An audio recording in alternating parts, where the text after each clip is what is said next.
My friend, this is the fretboard lesson I wish somebody would have given me. Please pay attention to these notes and what fingers I'm using.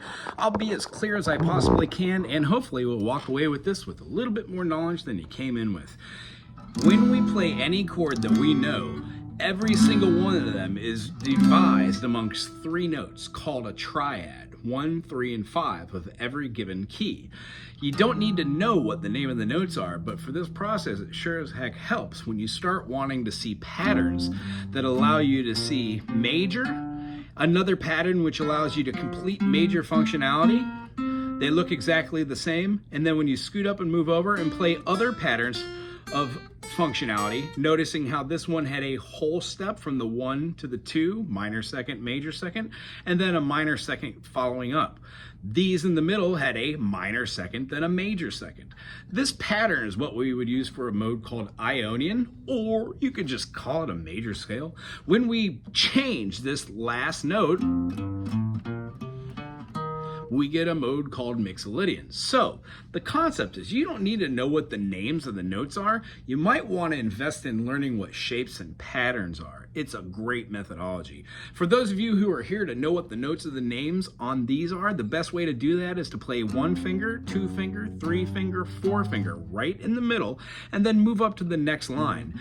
When you do this about 300 million, trillion, billion times, you get to the point where you start feeling out the middle of the fret. You can go downwards, and you can use this hand over here to do upward strokes, downward strokes. When you get down to the bottom, go all the way back up to the top. It helps with being able to see functionality of where one note ends and where another one begins. If you can find out where your octaves are, meaning 1, minor second, major second, minor third, major third, perfect fourth, augmented fourth, or flat 5, 5, sharp 5 or flat 6, the minor 6, major 7, that's the same note. We could go up here to the minor 7, major 7. When you keep going through all these notes, you find yourself arriving back at the root. So our root note, F if you want, has an octave. It's a complete wavelength that oscillates double the amount of time when you play this one to this one, and then when you play up to here to this one, and oh my gosh, when you play up to that one. Being able to know where all of your F notes is super important, because it allows you to also know where maybe the third of F is. If I know F is here, A is here, and C is here, I generally can play a 1, 3, 5, 1. That arpeggiated structure is the chord. So just knowing what the chord is allows you to see that shape everywhere. Versatilely, if you can play a C major, you can play a D minor, you can play an E minor, that aforementioned F major, the G major, and A minor, and then whatever you would like to play for your B diminished. A lot of people do it like this. I'm a big fan of this one, not playing the outside notes. Looks like a D major right here. Well, we play like this, and then we put down the B note. Don't play the outsides. Or you can just play the F sharp and put that whole thing functionally together like this. Either way, if you play the 5 of the chord like a dominant, C, D, E, F, G major, G7 functions kind of like a B diminished and gives a nice ring back to C. So if you're able to do those and you can see C, D, E, F, G, A, B, C is being played with the same fingers each time, you can play them in a linear fashion. However, just playing them forward and backwards like you would think the colloquialism is playing them forwards and backwards, that's not what you want to hear when you play. You want to hear variations of that. So the concept is learning where the notes are with every starting finger, no matter if it's pinky, third, you don't start too many with that, but I guess you do if you're doing extended notes.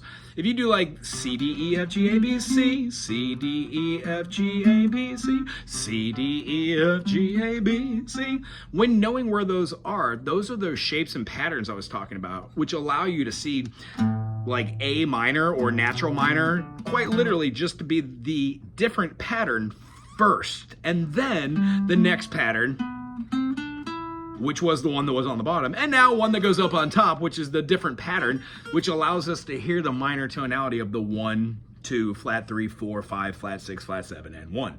If none of this made sense to you, go check out some sort of channel that talks about, this channel that talks about modes and scales. You can just type in Wago and natural minor if you want it to pop up. Otherwise, put it in the comment section. I'll answer any questions for you as long as they're music related.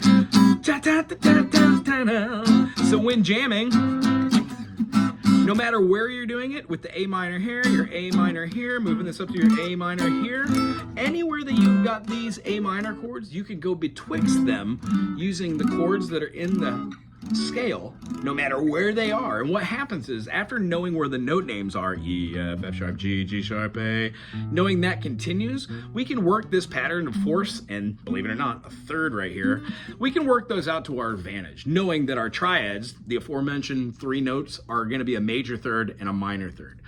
When we see this pattern shape in a G major, in a C major, the F major, that F major, we can get rid of all the other notes except for these 2 right here, and believe it or not, that's that little shape we're looking for. Anywhere you hear that, that's where you're gonna hear a major third over the top of a root chord. Now, granted, it is in some different chords, but essentially you are playing the part of having that note work with the other notes you're playing. So you could have augmented notes, you could have diminished notes, half diminished, whole diminished. Doesn't matter what these are or if you even know how to name them. It will come in time as long as your finger skills and your pick skills start working together hand in hand, doing downstrokes with a lot of them, doing up strokes or up strokes, doing down, down, up, up really helps, or down, down, down, up, down, down, down, up. This eventually will turn into raking skills and take those arpeggiated things I was talking about to the next level, especially if you're playing electric. And then finally, instead of just having octaves or knowing where thirds are, go through every single note in intervals. And remember, you have a 1 note and then a octave note. If I was in the circle of fifths, I would play out my major scale.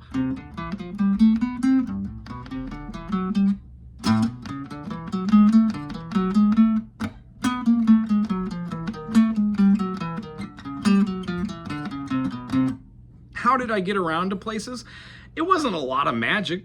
In fact, a lot of those notes weren't even great, but the idea was they were solid. And then you can omit those notes and do half steps.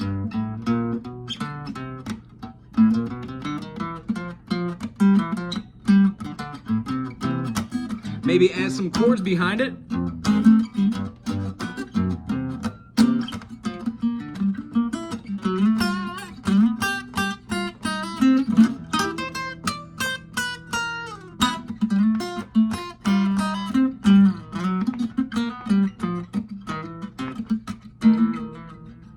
All these things that I did are nothing more than being able to use different rhythms: C7, F7, G7, C7.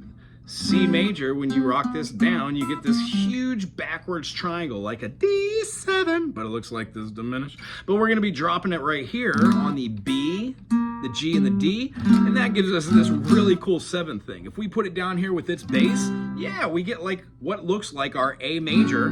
When we drop out the middle note, we get our A7. A major 7 works if you want to make this jazzy. D major, move the root down, get a D major 7.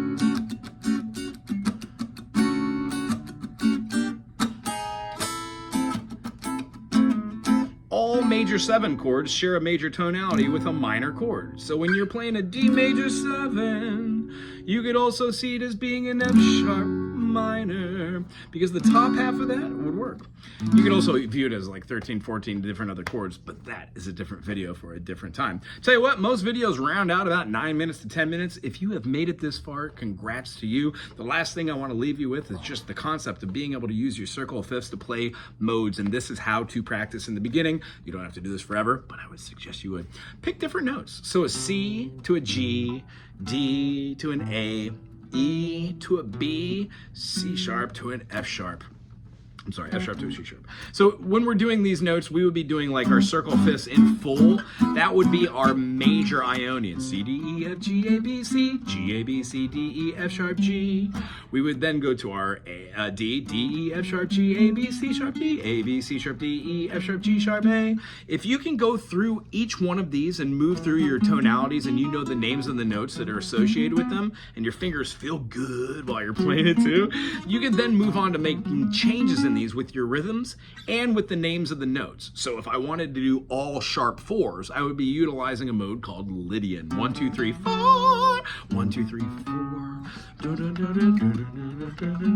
What happens is you would find tonality with these fingers and you will find little shortcuts. What happens when you just doodle or noodle around, you find that doing half steps, those minor seconds that we started with our spider exercises, done in certain places really are fun. You could also not do these as half step minor seconds, but stuff like the whole tone scale. Being able to do half tone, whole tone, half tone, whole tone is really fun. You could also flip that around and do like a whole tone, half tone. Right? All of these things fall underneath different names of modes like Super Logran or, you know, I don't know, Ionian sharp 5. But all of these things start to like just don't make sense at a certain point unless you have something to practically apply them to. So here's my suggestion. Either go through the backing tracks on your own and make something that goes...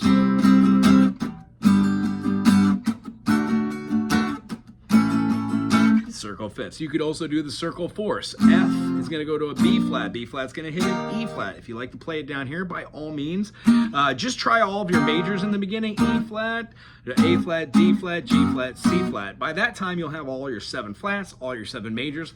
You will want to be able to play the E flat that most people play down here by barring these two, playing what looks like a D major, and then using the system of moving your fingers up to go, It's in a lot of jazz. What happens is, I mean, in the beginning, you really look forward to seeing an E flat major 7 because it's so much easier to play than that E flat major. Other than that, I hope this helps anybody in their quest to like take their guitar playing to the next level. These are things I wish somebody would have pointed out to me.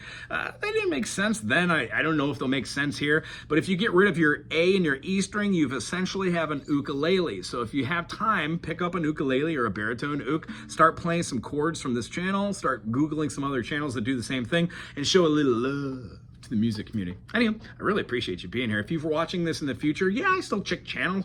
Come back, say hi, hello, howdy doody, aloha.